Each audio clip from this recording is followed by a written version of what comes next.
Assalamualaikum warahmatullahi wabarakatuh. Jumpa lagi dengan saya, Diana Zaini. Selanjutnya, masih dalam materi kontrak bisnis, saya akan membahas mengenai bentuk kontrak. Bentuk kontrak di dalam KUH Perdata ini harus dibuat bisa sebenarnya dengan secara lisan, tetapi itu kalau dia kontrak, maka dia harus bersifat tertulis. Kalau perlu, dibuat di hadapan pejabat yang berwenang, dalam hal ini notaris. Kenapa? Akta yang dibuat oleh pejabat yang berwenang ini dapat menjadi alat bukti yang otentik sebagaimana yang diatur dalam pasal 184 KUHP bahwa kontrak atau yang dibuat oleh pejabat yang berwenang, semua surat yang dibuat di hadapan pejabat yang berwenang akan menjadi akta yang bersifat otentik. Ya, kenapa? Karena kalau lisan, manusia itu tidak luput dari sifat lupa dan lain sebagainya. Ya, oleh karena itu di dalam kontrak itu juga kecenderungan ada yang dinamakan kontrak baku atau perjanjian standar atau standar kontrak. Nah, ini apa itu standar kontrak atau perjanjian standar? Adalah kontrak yang sebelumnya oleh pihak-pihak tertentu atau salah satu pihak dari kedua belah pihak yang bersepakat, atau dalam hal ini misalnya perusahaan, telah menentukan secara sepihak sebagian isi kontrak dengan maksud untuk digunakan secara berulang-ulang dengan berbagai pihak atau konsumen perusahaan tersebut. Misalnya apa? Perjanjian kredit, perjanjian asuransi, perjanjian pengiriman barang.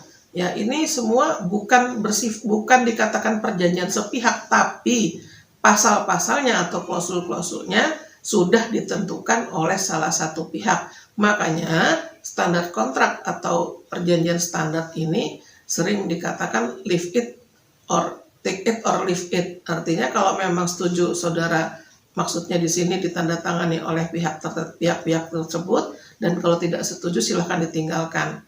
Makanya dikatakan take it or leave it.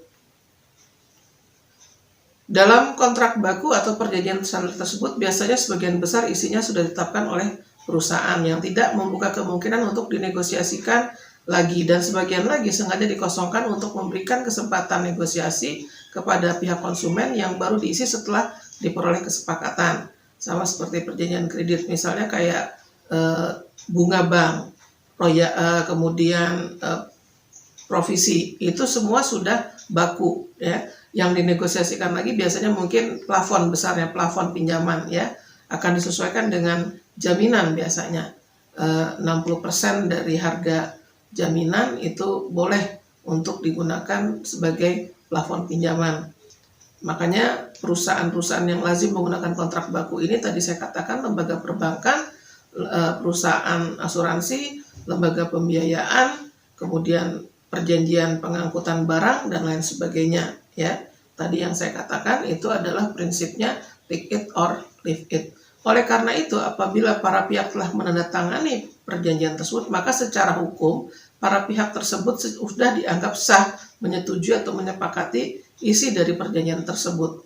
Jadi sahnya suatu kontrak itu adalah tanda tangan para pihak, bukan tanda tangan di atas materai. Dalam KUH Perdata tidak diatur perjanjian itu harus ditandatangani di atas materai, tetapi perjanjian yang telah ditandatangani oleh para pihak itu adalah sah sebagai perjanjian yang telah disepakati oleh para pihak, dan keberlakuannya sebagaimana dijelaskan di 1338, maka itu akan berlaku sebagaimana undang-undang bagi pihak-pihak yang membuatnya. Kemudian apabila salah satu pihak tidak menyetujui dari kontrak tersebut, tentunya tidak akan menandatanganinya, karena tanda tangan dari pihak-pihak merupakan unsur penting yang paling penting terjadinya kesepakatan atau tanda kesepakatan. Itu yang dinamakan kontrak dalam bentuk tertulis. Jadi ditentukan dari tanda tangan para pihak. Begitu para pihak sudah menandatangani, maka kontrak itu dianggap sah dan tidak dapat dibatalkan. Kalau dibatalkan harus berdasarkan kesepakatan dari kedua belah pihak lagi. Kemudian selanjutnya materi yang akan saya jelaskan yaitu tentang ingkar janji atau wan prestasi.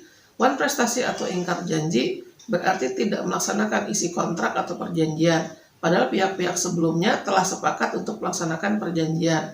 Untuk mencegah terjadinya wan prestasi dan memberikan keadilan seperti kepastian hukum kepada para pihak, maka hukum akan menyediakan sanksinya berupa ganti rugi, pembatalan perjanjian, dan peralihan risiko. Sanksi tersebut di atas merupakan sanksi perdata karena permasalahan kontrak atau perjanjian menyangkut kepentingan pribadi atau sifatnya privat yang berbeda dengan sanksi pidana, yakni berupa hukuman fisik atau pidana penjara ataupun kurungan terhadap pelaku kejahatan atau tindak pidana tertentu sebagaimana yang diatur dalam ketentuan hukum pidana. R. Subekti membagikan konsep one prestasi dalam 4 bentuk, yaitu 1. Tidak melaksanakan apa yang telah disanggupi untuk dilakukan, jadi sama sekali tidak melaksanakan isi dari kesepakatan atau kontrak. Kedua, melaksanakan apa yang diperjanjikan dalam kontrak akan tetapi tidak sebagaimana yang diperjanjikan, artinya tidak sesuai dengan apa yang diinginkan oleh salah satu pihak. Kemudian yang ketiga, melakukan apa yang dijanjikan tetapi terlambat, tidak tepat waktu. Keempat, melakukan sesuatu yang menurut perjanjian tidak boleh dilakukan. Nah, ini 4 bentuk yang disebut apabila pihak-pihak melakukan one prestasi menurut R. Subekti. Ganti rugi yang dapat digugat terhadap one prestasi bisa merupakan penggantian kerugian material yang nyata sebagai akibat dari one prestasi. Ganti rugi tersebut dapat berupa biaya yang telah dikeluarkan atau kerugian yang diderita oleh para pihak dan keuntungan yang seharusnya bisa didapatkan jika tidak terjadi one prestasi. Di samping itu, para pihak juga bisa menuntut penggantian kerugian imaterial berupa kehilangan kesempatan, kehilangan kenikmatan, dan semacamnya yang semuanya perlu dihitung berapa besar jumlahnya dalam bentuk nominal uang.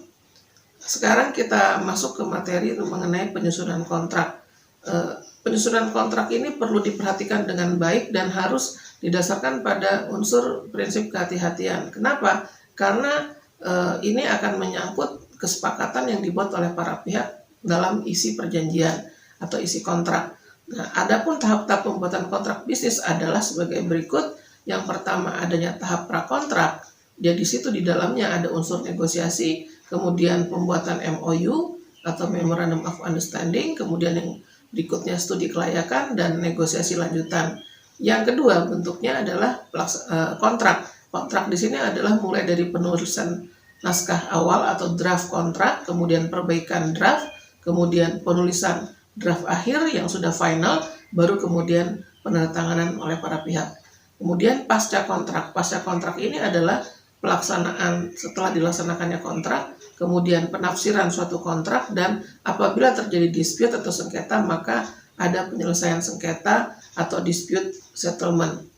Dalam penulisan naskah kontrak, di samping diperlukan kejelian dalam menangkap berbagai keinginan para pihak, juga harus memahami aspek hukum dan bahasa kontrak. Jadi penulisan naskah kontrak perlu menggunakan bahasa yang baik dan benar dengan berpegang pada aturan tata bahasa yang berlaku. Penggunaan bahasa baik bahasa Indonesia maupun bahasa asing harus tepat, singkat, jelas, dan sistematis. Kontrak bisnis mengikuti suatu pola umum yang merupakan anatomi dari sebuah kontrak sebagai berikut. Anatominya suatu kontrak, yang pertama adanya judul kontrak. Jadi misalnya kalau disebutkan perjanjian apa, apakah perjanjian kredit, apakah perjanjian pembiayaan, dan lain sebagainya.